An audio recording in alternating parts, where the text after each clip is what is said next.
to come in here and quickly say, when it comes to people, take them as they are, exactly how they are right now. We assign too many dreams and aspirations that we have for someone onto people who might not be ready for it, right? And as much as I want to tell you, like, you know what, it's really like having a perfect vision of somebody in your mind. Their potential is very, I hate the word toxic, but it really is to yourself. Like, it will literally poison you over time, because the longer you wait and the more time that you spend creating this ideal in your mind of this potential person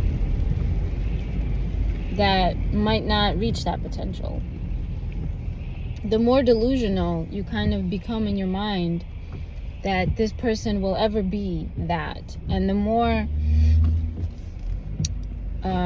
reluctant you are to make changes in your life, to walk away from a person, you know?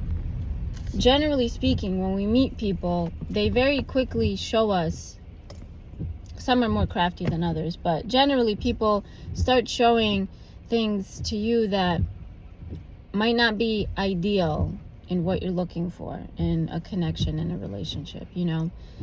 It's every phone call that they miss. It's every time that they don't give you the time of day. Every time that you go to bed and you feel like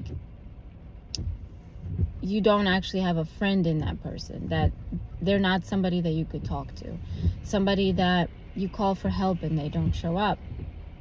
And you start making excuses for them in your mind, like it's because of this or it's because of that. And sometimes people are blatantly like honest that they're too busy, you know what I mean? Like, that literally means they're too busy for you, okay?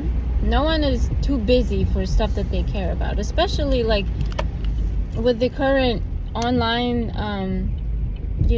social media stuff. There's literally been people who told me they were too busy to respond to me, too busy to talk to me, too busy to acknowledge the fact that I was reaching out to them, and yet they will sit online and I will but like I will see that they commented, that they liked, that they watched something, you know what I mean? Like, it's not that you should go out of your day to like go through people's things, and it's not something that I do. It's just something that, like, now with social media just pops up for whatever you're doing.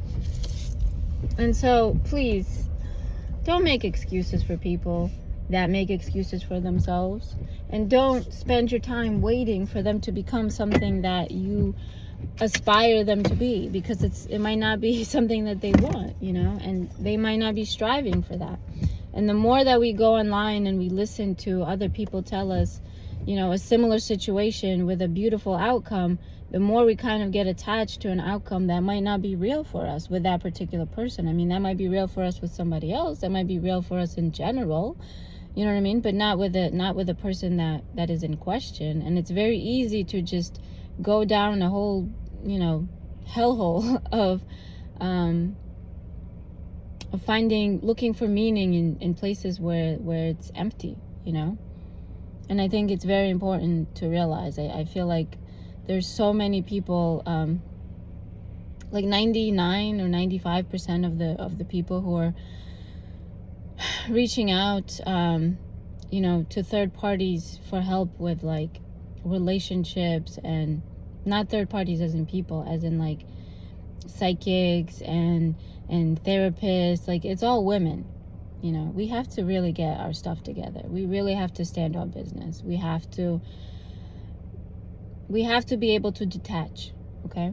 If you're loving and you're kind, you have to be that, but you have to remember that you have to be that to yourself. And you can have all these feelings for somebody, but you can't attach yourself to an illusion of them. You know what I mean? Like, if they show up one way, just take it as it is. Maybe that will change. Maybe your stance on and your groundedness on how you are and how you want to be treated will change if they are truly meant to stay. And if they're not, then they will fall back.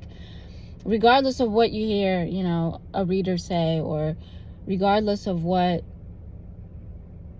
you know, you think or want for yourself, they'll either stand on business or they won't.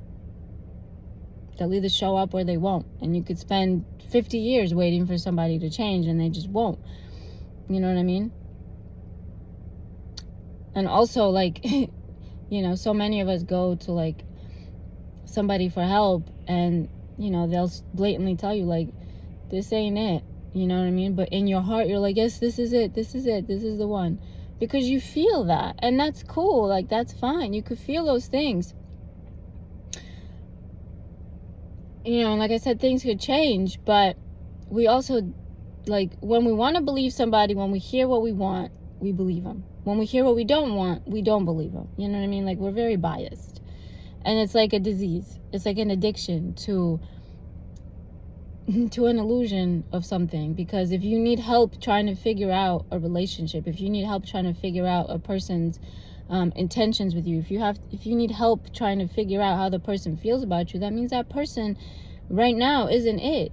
They're not showing up the way that they need to show up. If somebody's truly there for real, they're gonna keep showing up. You don't have to check about it. You don't. You know what I mean? All you could do is ask, or they show you just in their daily life how they move, how they treat you, how they show up for you, how long they show up for you, what they hide from you, what they don't hide from you. You know what I mean? Like, you can't trust everybody. Like, how they are with you is exactly how they are. You know, you have to have discernment, you know, in what you believe. But time always tells. Anyway. Okay, bye.